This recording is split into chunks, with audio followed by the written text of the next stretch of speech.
Olá, vamos falar agora sobre intervalos de confiança. Esse assunto faz parte do capítulo 5.4. Bom, vamos introduzir um pouquinho o assunto.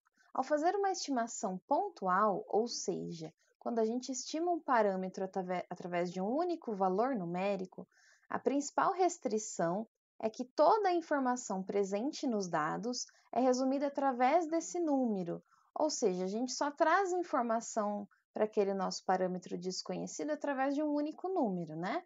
Assim, é importante também encontrar um intervalo de valores plausíveis para o parâmetro e assim termos ideia da precisão da estimativa encontrada. Então, eu quero fazer um intervalo de possíveis valores para o meu parâmetro. Se esse intervalo for bastante preciso, ou seja, se a amplitude do intervalo for pequena, então eu tenho mais certeza que o meu valor do parâmetro está ali dentro, tá legal? Queremos construir um intervalo em torno da estimativa pontual, de modo que ele tenha uma probabilidade conhecida de conter o verdadeiro valor do parâmetro. Então, isso é muito importante. Essa probabilidade conhecida de conter o valor do parâmetro é o que nos dá a ideia de intervalo de confiança. Então, a gente tem uma confiança envolvida aqui no intervalo, tá? Utilizaremos as distribuições amostrais dos estimadores dos parâmetros desconhecidos. Então, o que a gente viu lá na aula passada sobre distribuições amostrais, vamos usar agora esse conceito para conhecer o intervalo de confiança, tá? Então, vamos lá. Intervalo de confiança nada mais é do que fazer estimação por intervalos, ou seja, ao invés de eu fazer a estimação por um único valor, eu faço por um intervalo de possíveis valores. Bom, eu tenho minha amostra aleatória de tamanho n, de uma variável cuja distribuição depende do parâmetro θ. E esse é o parâmetro que eu quero conhecer, né? Então, a gente denota aqui θ de uma forma genérica. Então, digamos que eu tenho uma função L da amostra e uma função U, que também depende da amostra, duas funções tal que L é menor do que U e a probabilidade do parâmetro desconhecido θ estar entre o L e o U é 1 menos alfa. Então, esse intervalo de L até U é chamado de intervalo de confiança de 1 menos alfa vezes 100% para o parâmetro θ. Essa quantidade aqui, 100 vezes 1 menos alfa por cento, é o que a gente chama de coeficiente de confiança desse intervalo. E a gente quer sempre que esse coeficiente de confiança seja alto, tá? Para que a gente tenha uma boa confiança aqui dentro desse intervalo e a gente já vai ver o que significa mais precisamente essa confiança, tá? O coeficiente de confiança, ele é escolhido. Então, eu determino quem vai ser o meu 1 menos alfa e aí eu encontro quem é o meu intervalo. Os valores mais comuns para o nível de confiança são de 90, 95 e 99%, tá? Então, esses são os três valores mais comuns adotados na prática, certo?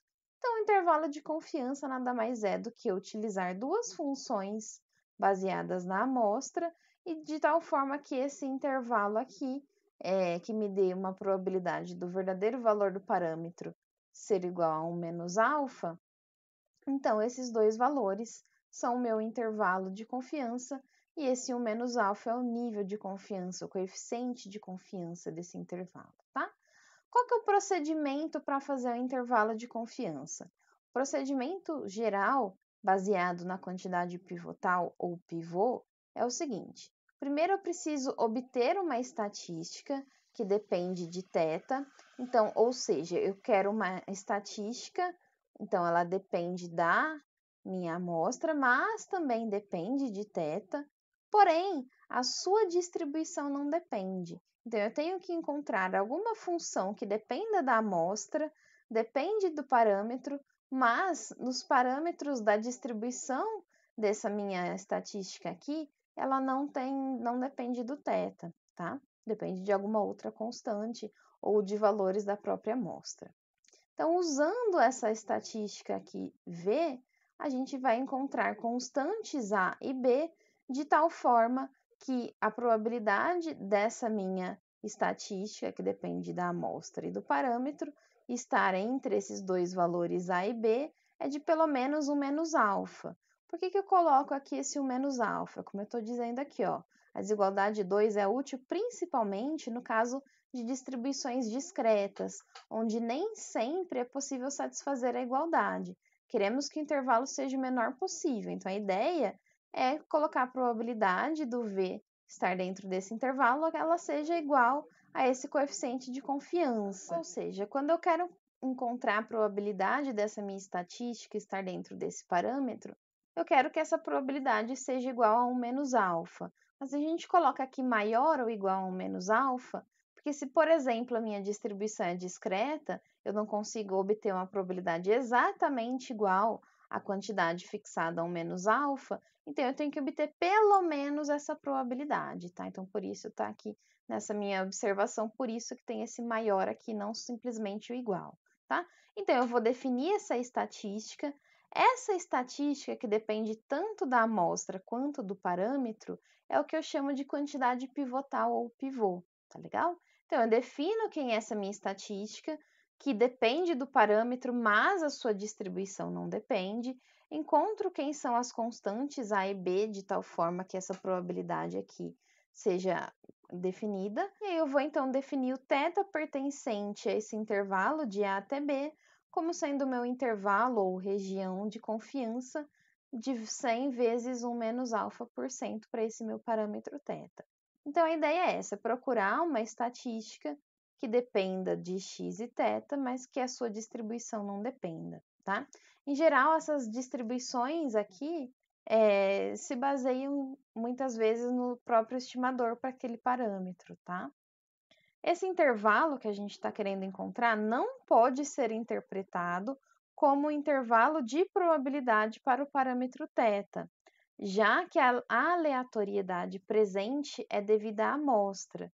Então, eu calculo a probabilidade dessa estatística pertencer ao intervalo de A até B, e aí depois o que eu vou fazer é isolar o θ dentro dessa minha probabilidade e encontrar o meu intervalo, tá? Então, isso aqui não é uma probabilidade para o parâmetro, então ela não pode ser interpretada dessa forma.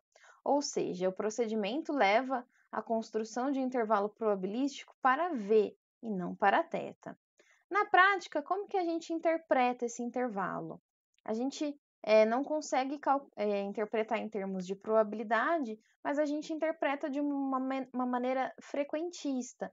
Ou seja, se eu observasse muitas amostras dessa minha mesma população, eu diria que 100 vezes 1 menos alfa por cento de todos os intervalos que eu construísse utilizando essa metodologia para essas diversas amostras, conterão o verdadeiro valor do parâmetro. Por exemplo, se o meu 1 menos alfa é 0,99, então eu vou dizer que 99% das amostras que eu coletar daquela minha população vão chegar em intervalos de confiança que vão conter o verdadeiro valor do parâmetro, ou somente uma a cada 100 intervalos conterão o verdadeiro valor do parâmetro em média, tá? Então, a interpretação desse nível de confiança é nessa maneira mais frequentista. E aí, vamos começar fazendo o intervalo de confiança. O que mais a gente precisa na prática em geral, que é fazer intervalo de confiança para a média populacional, ou seja, para o parâmetro μ. Se eu quero fazer intervalo de confiança para a média, aqui de novo eu tenho duas situações, quando a variância é conhecida e quando a variância é desconhecida. Vamos começar com o caso que a variância, ou o desvio padrão, é conhecido, que é o caso mais simples. Então, eu tenho minha amostra aqui de tamanho n, uma amostra aleatória, de uma população com distribuição normal. Então, vamos supor que a distribuição do meu x seja normal e a média dele é o μ, mas eu não conheço esse μ, e sua variância, o sigma quadrado, sim eu conheço, que é o que a gente está supondo aqui. Vimos que a média amostral x-barra tem distribuição normal com a própria média μ e a variância sigma ao quadrado dividido por n. Isto é, essa estatística aqui tem uma distribuição normal, 0 e 1. Ou seja, reparem, isso aqui a gente tem um pivô, não é? Eu tenho uma função, uma estatística que depende da minha amostra e depende do meu parâmetro desconhecido, mas a sua distribuição não depende do parâmetro. Então, aqui eu tenho aquele pivô que a gente precisava, né? Então, se o x tem distribuição normal, a gente sabe que esse resultado é exato, é verdadeiro. Se x não tem distribuição normal, a gente sabe que esse resultado é válido pelo teorema central do limite, ou seja, é um resultado aproximado por um tamanho de amostra grande. Então, o que eu posso fazer? Eu fixo um nível de coeficiente de confiança, ou seja, eu fixo o meu 1 menos alfa desejado, e aí sim eu defino quem é o meu z de alfa sobre 2, consultando a tabela da normal. O que é isso? Lembram que a gente quer encontrar a probabilidade do parâmetro estar dentro do intervalo e essa probabilidade é 1 menos alfa? Como a gente está lidando com a distribuição normal e ela é centrada no 1, no 0, então a gente quer encontrar um intervalo centrado no 0 em que a probabilidade desse intervalo seja 1 menos alfa. Ou seja, eu vou encontrar quem é esse z, que eu estou chamando aqui de alfa sobre 2. Portanto, esse daqui vai ser o simétrico a ele, o menos z de alfa sobre 2, de tal forma que a área dele para frente e a área desse aqui para trás vale alfa sobre 2, já que essa área vale 1 menos alfa, as duas áreas restantes vale alfa, então metade do alfa para cá, metade do alfa para cá. Como que eu encontro quem é esse z de alfa sobre 2? Bom, se a área daqui para frente vale alfa sobre 2, a área daqui para trás vale 1 menos essa quantidade. Então, é só usar a tabela da normal e eu encontro quem é esse z de alfa.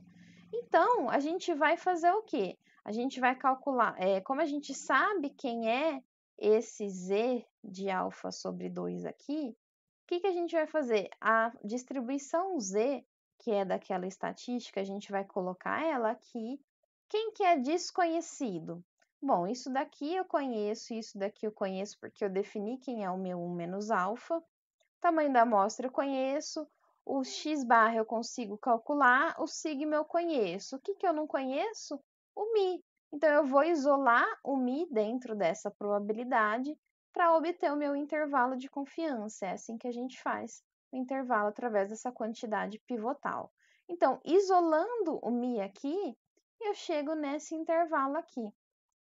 Portanto, a gente chega que a probabilidade do mi estar dentro desse intervalo é 1 menos alfa, então é aquele formato de intervalo de confiança que a gente queria. Portanto, então, esse aqui é o meu intervalo de confiança, em que a minha variável que depende da amostra, a L é essa daqui e a U é essa daqui, tá? Então, isso daqui eu calculo com a amostra, esse daqui é o tamanho da amostra, esse daqui é o z de alfa sobre 2, então basta usar a distribuição, isso aqui é conhecido. Logo, então, aqui resumindo, o intervalo de confiança de 100 vezes 1 menos alfa de confiança para média mi é dado por essa expressão. Então, x barra menos z de alfa sobre 2 vezes sigma sobre raiz de n e x barra mais z de alfa sobre 2 vezes sigma sobre raiz de n. Reparem que essa quantidade aqui, ela é repetida, né, com o sinal de menos e com mais. Essa quantidade aqui é o que a gente chama de erro máximo. Por que é o erro máximo? É o que a gente diz que é a metade da amplitude do intervalo. Então, a amplitude do intervalo é 2 vezes esse erro. Portanto, por isso que a gente chama ele de erro máximo, é o quanto que é a diferença do x barra até o limite superior e do x barra até o limite inferior do intervalo. Então, eu posso dizer que o meu intervalo é dessa forma, em que esse meu E é essa quantidade aqui. Tá legal? Vamos a um exemplo. Em uma fábrica de cerveja, a quantidade de cerveja em latas seguia uma distribuição normal, com média 350 ml e desvio padrão de 3 ml. Após alguns problemas na linha de produção, suspeita-se que houve alteração da média. Uma amostra de 20 latas forneceu uma média de 346 ml. Obtenha um intervalo com 95% de confiança para a quantidade média de cerveja envasada, supondo que não tenha ocorrido alteração na variabilidade. Bom, aqui por mais que o tamanho da amostra seja menor do que 30, eu sei que a minha distribuição aqui é normal, então eu posso usar os resultados que a gente viu. Se eu quero fazer um intervalo de confiança para a verdadeira média, eu preciso primeiro do nível de confiança, é 95%, o tamanho de amostra é 20%, o sigma eu considero que não houve alteração, então o sigma eu considero que continua 3 ml, e a média da amostra, ou seja, o x barra 346. Então, eu tenho todas as informações necessárias para calcular o intervalo. Então, tá aqui, ó, eu tenho a minha distribuição normal. Se aqui a área de dentro é 1 menos alfa é 95%, as áreas laterais me sobra 5%, ou seja, 2,5 para cá, 2,5 para cá. Do 2,5 daqui para cá de área, sobra uma área daqui para trás de 97,5%. E aí, se a gente for na tabela, a gente vai ver que esse valorzinho aqui de Z de alfa sobre 2 é 1,96, como está escrito aqui, tá? Então, basta eu substituir os valores do meu exercício na fórmula aqui, em que o meu Z é 1,96, e a gente consegue resolver o exercício, em que a média aqui, então, é o 346, o Z é 1,96, o sigma é o 3 e o raiz de n é raiz de 20. Então, tá aqui. Essa daqui é a quantidade que a gente encontrou para o nosso intervalo de confiança. Então, o que eu digo? Que eu tenho 95% de confiança de que a verdadeira média da quantidade de cerveja envasada está entre 344 e 347. Bom, se aqui a minha verdadeira média antes era 350, então, com um nível de confiança de 95%, dá para imaginar que a média diminuiu, certo? Bom, a partir dessa quantidade do intervalo de confiança, se eu quiser estimar o meu parâmetro μ e eu não sei qual o tamanho de amostra necessário para conseguir estimar o μ, eu posso, antes de observar os dados, usar as fórmulas do intervalo de confiança para calcular qual o tamanho de amostra necessário para que eu tenha uma quantidade fixa aqui, máxima de erro, e que eu tenha o nível de confiança necessário. Então, eu fixo o nível de confiança que eu vou querer ter na minha pesquisa, fixo esse erro aqui do meu, ou seja, a amplitude tanto para mais quanto para menos aqui do meu intervalo, e aí eu vou conseguir definir para esse erro e para esse nível de confiança qual o tamanho de amostra necessário eu devo coletar. Então, quais são as fórmulas? São 3 opções. Então, sabendo que eu tenho o meu erro, que é esse daqui, sabendo que o Z de alfa sobre 2 é obtido pelo nível de confiança, a primeira situação é quando o sigma é conhecido.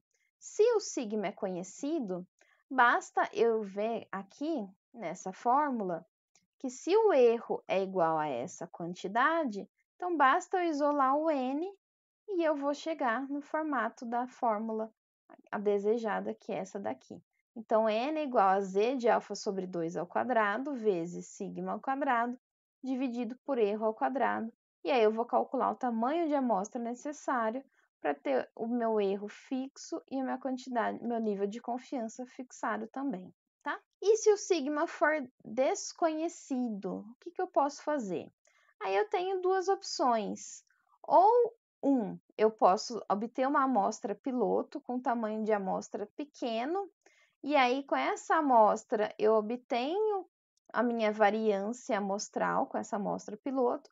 O que é a amostra piloto? Para quem não conhece, a amostra piloto é uma pré-amostra que eu vou fazer na minha pesquisa. Então, se eu quero fazer uma pesquisa com tamanho de amostra razoável, mas eu não sei quanto de indivíduos eu devo selecionar, então eu faço uma amostra piloto com poucas pessoas, e aí eu calculo a variância amostral dessa minha amostra piloto para conseguir estimar o tamanho de amostra necessário que eu devo fazer para obter meu erro fixo e meu nível de confiança fixo também, tá? Então, essa é uma segunda opção. Se eu não conhecer o sigma, eu posso obter uma amostra antes, né, uma amostra intermediária, que é o que a gente chama de amostra piloto, calcular a variância da amostra e substituir aqui nessa fórmula para encontrar o tamanho de amostra aproximado para fazer esse intervalo de confiança, tá? Se eu não conseguir fazer a amostra piloto, eu posso definir o erro como sendo em função do sigma. Então, digamos, eu quero que meu erro seja no máximo metade do desvio padrão. Eu sei qual é o desvio padrão? Não. Mas digamos que eu queira que meu erro seja metade do desvio padrão. O que acontece? Quando eu substituo o erro como sendo um k vezes o sigma aqui, como o erro está ao quadrado, o sigma ao quadrado com esse sigma ao quadrado cancela.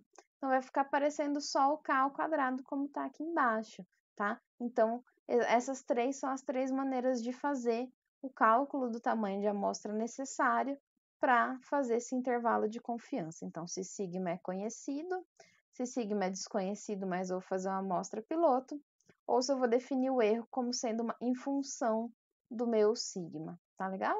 Vamos ver um exemplo aqui do cálculo de tamanho de amostra. Em uma siderúrgica, estuda-se a resistência média de barras de aço utilizadas na construção civil. Qual o tamanho amostral necessário para garantir um erro máximo de 8 kg seja superado com probabilidade igual a 0,01?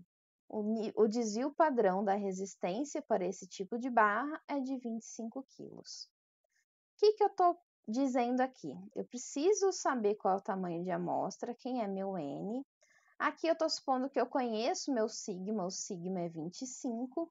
Eu estou dizendo que meu erro máximo vai ser de 8, então meu erro é 8. E a probabilidade de que esse erro seja superado seja de 0,1. Ou seja, o erro ser menor do que isso é 0,99, então meu nível de confiança é 0,99. Então, tá aqui, meu sigma é 25, meu erro é igual a 8. Então, o que eu estou dizendo? Que se eu quero a probabilidade do meu erro ser superado, então, basicamente, e essa probabilidade é 0,01, basicamente estou dizendo que meu nível de confiança é de 0,99. Pensando em 0,99, aqui o meu alfa sobre 2 é 0,5%, né? Então, para essa quantidade aqui de alfa sobre 2, basta olhar na tabela, e aí eu vou ver que o meu z de alfa sobre 2 é 2,55, portanto, o tamanho da amostra vai ser essa daqui, n igual a 2,55 ao quadrado vezes o 25 ao quadrado, dividido pelo 8 ao quadrado. E aí, sempre quando a gente calcula o tamanho de amostra, eu tenho que arredondar para o próximo número inteiro superior ao que a gente tem. Então, se tiver dado qualquer valor aqui de 64, alguma coisa, eu vou arredondar para o próximo acima, então para o 65. Quando eu digo tamanho de amostra, eu sempre tenho que dizer um número inteiro e o superior, logo superior a ele. Bom, continuando, vamos falar o intervalo de confiança para a média populacional, só que com o desvio padrão, ou seja, o sigma desconhecido.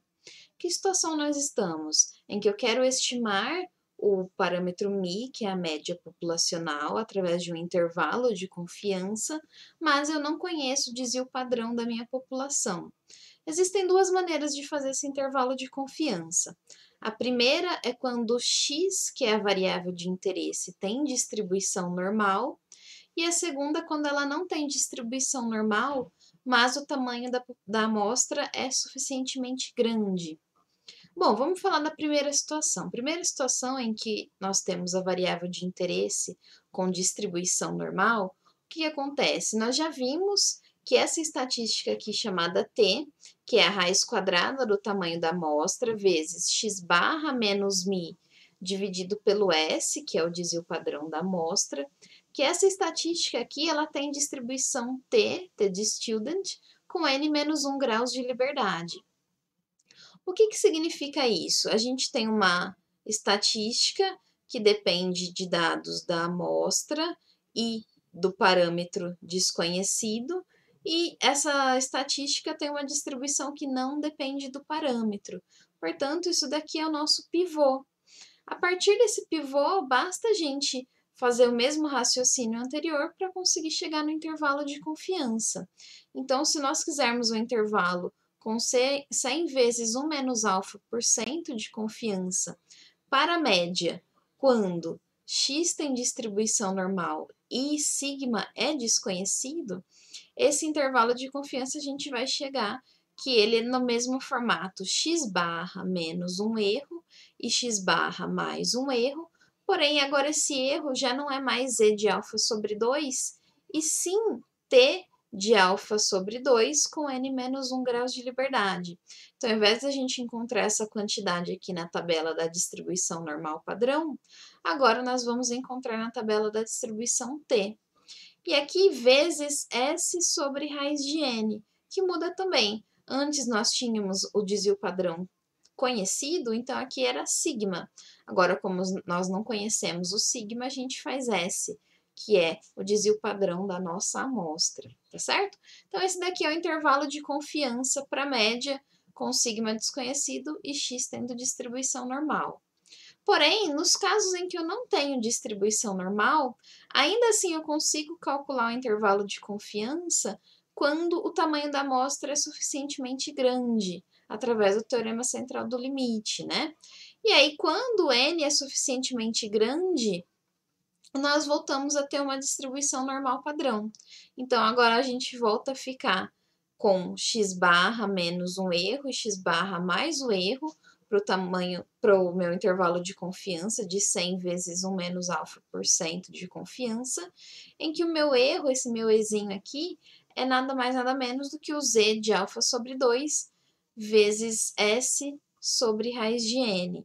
Então, quando a gente fazia lá com o sigma conhecido, a gente tinha distribuição normal padrão, mas aqui a gente multiplicava pelo sigma, agora a gente tem distribuição normal padrão, mas a gente multiplica pelo S, tá certo?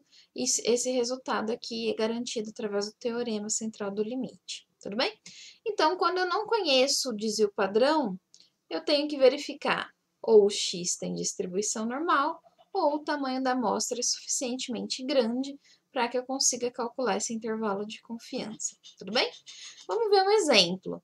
Aqui eu tenho uma amostra, esse daqui são os dados da minha amostra, e eu sei que esses dados foram extraídos de uma população com distribuição normal. Então, eu estou naquele primeiro caso, em que nossa estatística, nosso pivô, tem distribuição T de student. Eu quero encontrar um intervalo de 90% de confiança para o Mi. Quais são os passos que eu devo fazer? Bom, eu preciso informar quem que é o N, o tamanho da amostra, calcular o X barra, que é a média amostral, calcular o S, que é o desvio padrão da amostra, e encontrar quem é aquele nosso T de alfa sobre 2, N menos 1. Tudo bem? Então, vamos lá. A gente tem aqui a distribuição T centrada no zero, e eu quero descobrir quem que é esse valorzinho aqui. Até então, não sei quem é. Mas eu sei que o meu intervalo é de 90% de confiança, ou seja, aqui desse lado eu tenho alfa sobre 2 e aqui desse lado eu tenho alfa sobre 2. Quem que é o meu alfa? Se 90% é o meu 1 menos alfa, que é a confiança, é o que está aqui dentro, portanto, o meu alfa, que é as áreas laterais, é 10%, 5% para cá e 5% para cá. Porém, quando eu for usar a tabela da T de Student, a gente tem que lembrar que o valorzinho da área que eu tenho que colocar aqui é a área juntando essas duas laterais. Juntando as duas laterais, eu tenho que meu alfa lá que é de 10%, tá? Quem que é o meu N menos 1? Bom, como eu tenho que meu N, nesse caso aqui, é 10, tenho 10 observações, N menos 1 é igual a 9. Então, eu vou na coluninha do 10%, na linha do 9, eu chego que meu valorzinho, T de alfa sobre 2n menos 1, é 1,833. Então, já tenho esse valorzinho aqui calculado, tá certo?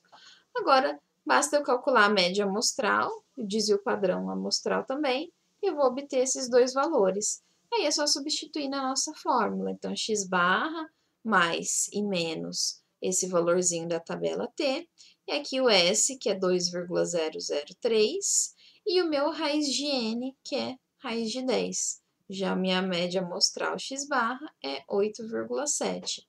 Fazendo essa conta, eu chego que o meu intervalo de confiança para a média populacional dessa minha variável aqui de interesse é de 7,539 até 9,861, tá certo? Basicamente é isso. Então, o que eu tenho que fazer ao encontrar o intervalo de confiança para a média, primeiro é perceber, eu conheço ou não o desvio padrão da população.